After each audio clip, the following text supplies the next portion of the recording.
வணக்கம் குரு ஜோதிடம் சேனல் நேர்களே, நான் உங்கள் அன்பான சயின்டிபிக் வேதிக் அஸ்ட்ராலஜர் அஸ்ட்ரோரஞ்சி பேசுகிறேன். நல்லது நினைப்போம், நல்லதே நடக்கும். இப்ப பாத்தீங்கன்னா ரிஷப ராசிக்கு 2025 மே மாதம் எப்படி இருக்க போகுதுன்னு பார்க்கும்போது முதல்ல ஆண்டு கிரகத்தோட அமைப்பு எப்படி இருக்குது, மே மாதம் ஏதோ ஒரு ஆண்டு கிரகம் மாறப்போகுதா அப்படிங்கிறது நம்ம பார்க்க போறோம். பார்க்க போனா சனி 2025 மார்ச் 29ஆம் தேதியே பயிற்சியாகி ஒரு அற்புதமான ஒரு 11ஆம் பாவம் என்று சொல்லப்படுகிற லாபஸ்தானத்துக்கு சனி வந்தாச்சு. மே மாதம் 1ஆம் தேதி வரும் பொழுது ஒரு சனி ஒரு 30-32 நாட்கள் ஆய்விட்டது. அற்புதமான 11ஆம் இடத்துல. அத்தகைய அமைப்புல பாத்தீங்கன்னா என்ன நடக்குதுன்னா, குரு மே 15ஆம் தேதி இதுவரை ராசிக்குள்ள இருந்து சில விஷயத்தை ஒரு பிளானிங், சில திட்டமிடுதல், அது மாதிரி சில விஷயங்களை கொடுத்து கொண்டு இருந்தது. அதுக்கு வேணுங்கிற பலனை, கேஷ் ஃப்ளோவை, ரிட்டர்ன்ஸை, பெனிஃபிட்ஸை கொடுக்கக்கூடிய 2ஆம் இடத்துக்கு மாறுகிறது. 2ஆம் இடத்திலிருந்து அதோட சொந்த வீடாகிய தனுசு 8ஆம் வீடாக ரிஷபராசிக்கு வரக்கூடிய தனுசை பார்த்து நல்ல ஒரு பண வரவு, அடுத்தவங்க மூலமா வரக்கூடிய பணம், இன்வெஸ்ட்மெண்ட்ல ரிட்டர்ன்ஸ், வெளிநாடு பிராணங்கள், ஷேர் மார்க்கெட்ல பெனிஃபிட்ஸ், அது மாதிரி பல சோர்ஸ் ஆஃப் இன்கம் அதிகரிக்கக்கூடிய ஒரு அமைப்பை ரிஷபராசிக்காரராகிய தொழிலதிபர்கள், உத்தியோகஸ்தர்கள், இன்வெஸ்டர்ஸ், அது வர மாதிரி இருக்கிறவங்களுக்கு கொடுத்து மற்ற ஒரு வயதினருக்கும் ஒரு நல்ல சேஞ்சஸ், ஒரு நல்ல பெனிஃபிட்ஸை கொடுக்கக்கூடிய அமைப்பு தான் குரு பெயர்ச்சி ரிஷபராசிக்கு கொடுக்குதுங்கிறது நம்ம தெரிஞ்சுக்கணும். அதே சமயத்துல ராகு கேது பாத்தீங்கன்னா, ராகு 11ஆம் இடத்துல இது வரைக்கும் இருந்து நல்ல ஒரு அமைப்பை கொடுத்தது, இப்போ 10ஆம் இடத்துக்கு வருது. கேது பாத்தீங்கன்னா 5ஆம் இடத்துல இருந்து குழந்தைகள் விஷயமாக சில மெனக்கெடுதல், சில செலவுகள், அது மாதிரி விஷயங்களை கொடுத்துட்டு இருந்தது, இப்ப 4ஆம் இடத்துக்கு வருது. சோ ராகு 10, சனி கேதுன்னு 4 வரும் பொழுது அடுத்த கட்ட வேலை, தொழில் முயற்சிகள், வெளிமாநிலம், வெளிநாடு, அந்நியரோட பழகுதல் மூலமாக கொஞ்சம் பெனிஃபிட்ஸ், புது சர்க்கிள்குள்ள போகிறது, எக்ஸ்பான்ஷன், அது மாதிரி விஷயங்கள்லாம் அடுத்தபடியாக கொடுக்கக்கூடிய ஒரு அமைப்பு ராகு கேது கொடுக்கிறார். குரு முதலே சொன்ன மாதிரி அருமையான ஒரு கேஷ் ஃப்ளோ, குடும்பத்துல ஒரு அமைதி, அது மாதிரி நல்ல ஒரு விஷயத்தை கொடுக்கக்கூடிய அமைப்புகள் ஆண்டு கிரகமாகிய குருவும் கொடுக்கிறார். சனி ஆல்ரெடி 11ஆம் இடத்துல போயிட்டார். ஸோ ஆண்டு கிரகத்தோட அமைப்புகள் மே மாதத்திலிருந்து அற்புதமாக இருக்குது. குறிப்பா செகண்ட் ஆஃப் மே 15 இருந்து பாத்தீங்கன்னா நல்ல ஒரு மாற்றத்தை கொடுக்கக்கூடிய அமைப்பு ரிஷபராசிக்காரர்களுக்கு உண்டு. அதே சமயத்துல மாத கிரகம் ஆகிய ராசி அதிபதியாகிய சுக்கிரன் எப்படி இருக்காருன்னு பாத்தீங்கன்னா, சுக்கிரன் 11ஆம் இடத்திலே உச்சம் பெற்றிருக்கிறார்.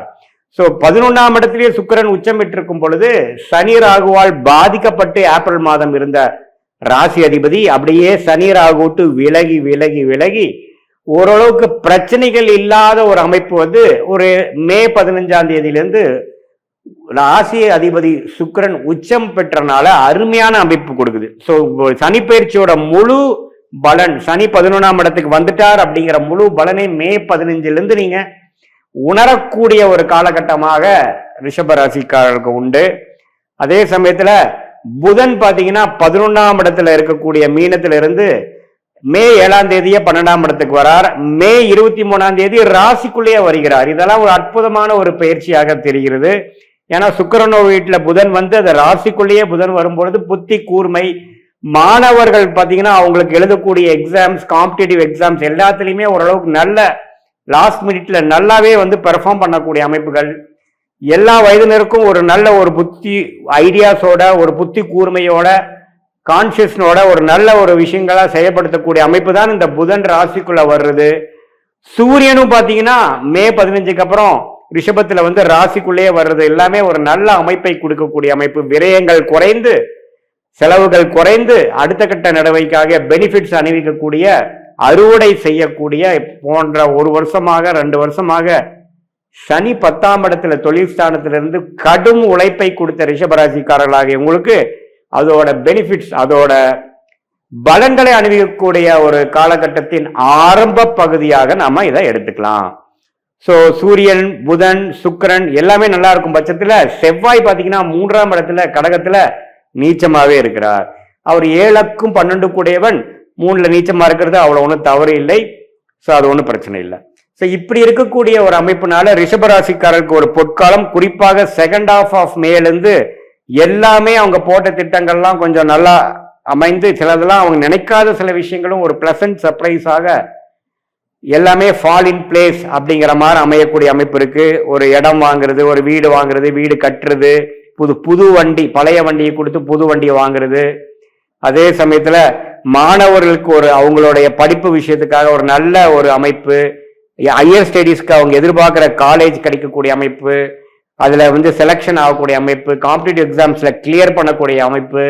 அதே சமயம் சீனியர் சிட்டிசன் பார்த்தீங்கன்னா இதுவரைக்கும் செலவுகளும் மருத்துவ விஷயத்துல வந்து ஒரு கிளாரிட்டி இல்லாமல் ட்ரீட்மெண்ட் வந்து பலன்கள் கொடுக்காம இருந்ததெல்லாம் இப்ப படிப்படியா ஓரளவுக்கு நோய்களோட வளர்ச்சி குறைந்து, நோய்த்தன்மை குறைந்து, ஓரளவுக்கு ஹெல்தினஸ், ஆரோக்கியம் கூடக்கூடிய அமைப்புலாம் பார்த்தீங்கன்னா இத்தகைய ஒரு சனி பெயர்ச்சி, ராகு கேது பெயர்ச்சி, குரு பெயர்ச்சி, அதே சமயத்துல மாத கிரகத்தின் அமைப்புகளும் ரிஷபராசிக்காரர்களுக்கு குறிப்பா சொல்ல போனா மே 15க்கு அப்புறம் ஓரளவுக்கு நல்லா வருதுங்கிறது தெரிஞ்சுக்கணும்.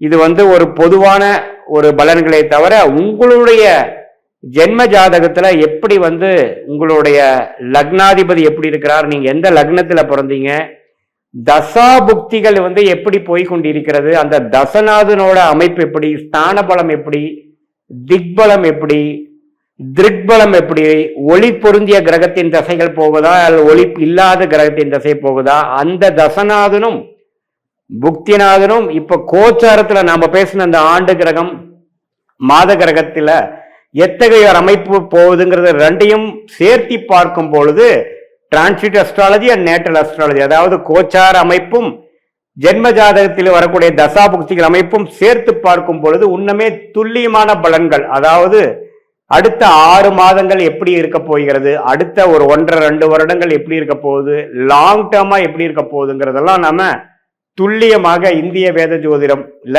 சயின்டிபிக் அடிப்படையில எந்த விஷயத்திலையும் மிகைப்படுத்தாமல் அதிகமாக நம்ம வந்து ஒரு பரிகாரங்கள் அது மாதிரி மூட நம்பிக்கைக்குள்ள போகாமல் கர்மா எப்படி செயல்பட போகிறது, என்ன நடக்க போகிறது, அதிலிருந்து நாம எப்படி வந்து நல்ல விஷயத்தை எடுத்து எப்படி மென்டல் ப்ரிப்பரேஷன் மூலமாக நாம வந்து தேவையில்லாத சாய்ஸஸை அவாய்ட் பண்ணி நம்மளுடைய கர்மாக்கு நிகராக நம்மளுடைய லைஃப் பிளானையும் அலைன் பண்ணிட்டு எப்படி நம்ம ஜெயிக்கலாங்கிறது நம்ம கண்டிப்பாக பார்க்கலாம். இது பொதுவான பலன்கள்ங்கிறது நீங்க தெரிஞ்சுக்கணும்.